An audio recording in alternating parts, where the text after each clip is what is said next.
Bonjour à tous, j'espère que vous allez bien. Aujourd'hui, on se retrouve pour faire l'avant-match entre le Barça et Séville qui compte pour la 10e journée de Liga. Et oui, ça va faire déjà 10 matchs. Je voudrais m'excuser quand même d'avoir posté l'avant-match un peu tard. J'avoue que c'est le jour même, j'aurais dû le faire hier, mais j'ai pas eu le temps, désolé. Donc j'essaierai de me rattraper sur les jours qui suivent. Voilà, donc on peut commencer et directement on va parler de Séville. Alors Séville, on va dire tout de suite, c'est pas le grand Séville des années 2010, vers 2014, 2015, 2016. Je crois ils remportent 3 fois d'affilée la Ligue Europa. Ils étaient vraiment monstrueux chaque année. Ils allaient super loin en Europa League. Et, enfin, ils étaient très forts en Liga. Vraiment, c'était une grosse équipe du championnat espagnol et même en Europe. Ça fait vraiment quelques années qu'ils sont plus très bons. Ils avaient eu quand même un nouvel petit âge d'or il y a 3-4 ans où il y avait par exemple Lucas Ocampos, il y avait Koundé aussi, je crois qu'il y avait Rakitic, enfin bref, ils avaient vraiment des gros joueurs. Maintenant, c'est plus le cas. Ils ont des problèmes, que ce soit économiques, donc extra-sportifs, mais aussi sportifs, c'est compliqué. Chaque année, ils se battent plus pour la relégation qu'autre chose. Ils font pas des très bonnes années en Liga, c'est catastrophique. Et en Coupe du Roi, c'est pareil. Donc voilà, ça c'est pour remettre un peu dans le contexte, pour vous dire que Séville n'est plus l'équipe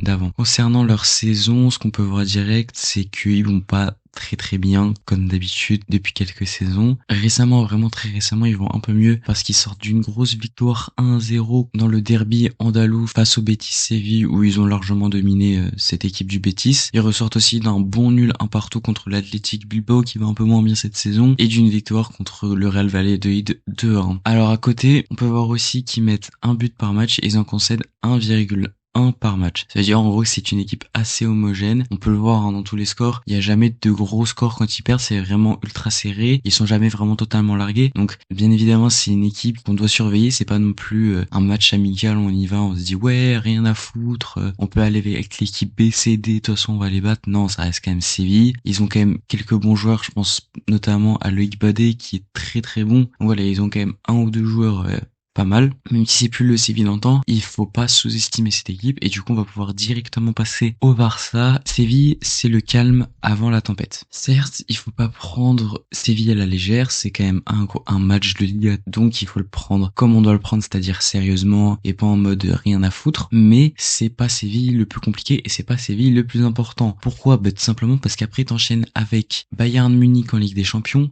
le Real, donc un classico au Real Madrid, et après le derby catalan avec l'Espagnol qui chaque année nous casse les couilles et est trop fort contre nous alors qu'ils sont à chier contre le Real. Ça c'est classique. Voilà, donc il y a un enchaînement de matchs. C'est un peu le calme avant la tempête, mais il faut pas non plus trop prendre à la légère. Et comment on fait pour pas trop prendre à la légère? C'est-à-dire tu peux faire tourner mais tu ne vas pas trop faire tourner. J'ai vu plein de gens qui veulent faire en fait une équipe B du Barça. Je vous rappelle la dernière fois comment ça s'est fini quand on a fait ça. C'était fini en 4-2 pour Osasuna. C'est vraiment pas possible de faire tourner toute l'équipe. Peut-être qu'on va faire certaines rotations, mais il faut pas non plus faire toutes les rotations. Je veux pas dire ouais, Koundé il a joué les 2 matchs de la France, donc ça va sur le banc. Yamal sur le banc, Lewandowski sur le banc, Rafinha il est parti en trêve internationale, il avait plus l'habitude sur le banc. Enfin bref, tu peux pas mettre tout le monde sur le banc, c'est impossible. Tu peux faire quelques rotations, genre une ou deux max, grand max, mais c'est tout, pas plus. Ce qu'on peut dire aussi, c'est que cette trêve internationale, elle a fait énormément de bien. Déjà, on n'a pas eu de blessés, ce qui est exceptionnel. On est sur la 3e trêve internationale d'affilée où il n'y a pas de blessés. Franchement, si cette série pouvait continuer, ce serait incroyable. Mais surtout, moi, ce qui m'intéresse, c'est que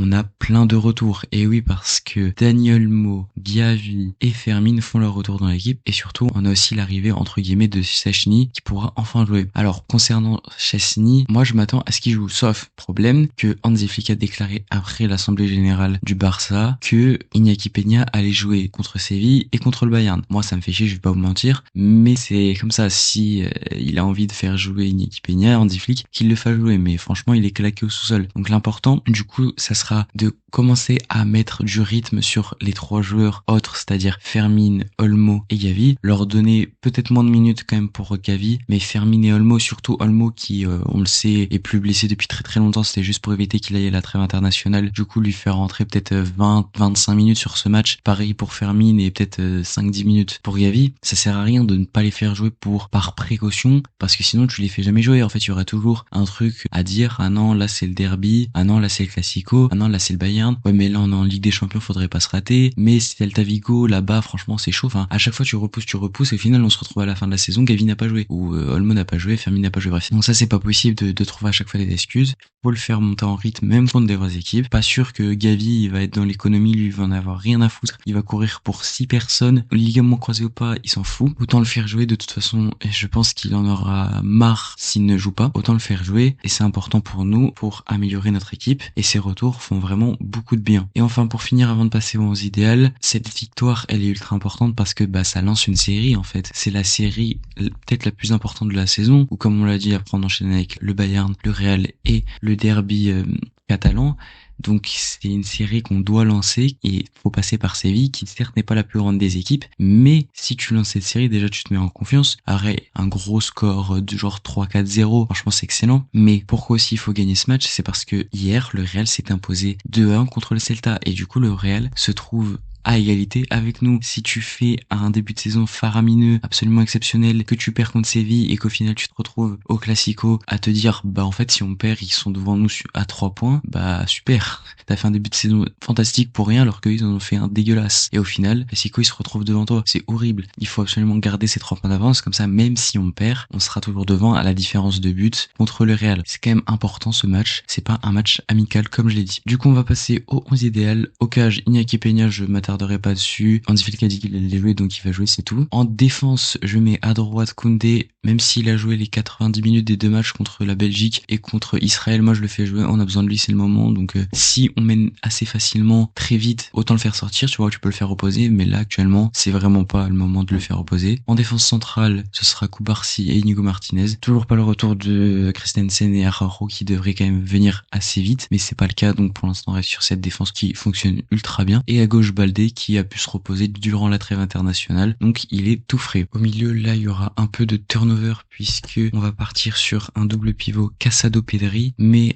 en numéro 10, on va mettre Pablo Torre et vous allez comprendre très très vite pourquoi après. Donc Pablo Torre en numéro 10 et en attaque, je mets Lamine Yamal sur le banc puisque il a ressenti une petite gêne sur le premier match de l'Espagne. Donc on prend pas de risque, on le fera rentrer si on en a besoin contre Séville pour le faire monter un peu en rythme. Lui aussi, voilà, etc. pour qu'il se rassure, s'il veut se rassurer. Bref, on le fera un peu rentrer, mais en tout cas pas titulaire, ça c'est clair. Et du coup, à droite, je mets Rafinha puisque je mets à gauche Ansu Fati. Oui, Ansu Fati, on va le mettre titulaire, on va voir ce qu'il va faire. Et bien évidemment, en numéro 9, Lewandowski qui n'a pas joué sur le deuxième match ou alors vraiment même pas 10 minutes, donc pas important. Ça sera l'occasion pour lui de mettre encore des buts puisque Mbappé a mis un but, donc faut le rattraper, j'ai envie de vous dire. Donc voilà, c'est un 11 avec une rotation qui est Lamine Yamal, mais un 11 qui reste totalement potable avec quasi l'équipe titulaire. Bien évidemment, je vais voir les remplaçants rentrer assez vite, que ça soit De Jong qui peut-être ne sera pas là, on verra, mais je veux voir en tout cas Olmo, Fermin, Gavi, Lamine Yamal, enfin bref, des remplaçants de qualité et des remplaçants qui doivent absolument rentrer pour se mettre en jambes pour les prochains matchs. Voilà, c'est la fin de la vidéo, j'espère qu'elle vous aura plu. N'hésitez pas à dire ce que vous en avez pensé en commentaire. Comme d'habitude, n'hésitez pas à me follow sur tous les réseaux, que ce soit Insta ou TikTok, mais aussi Twitter.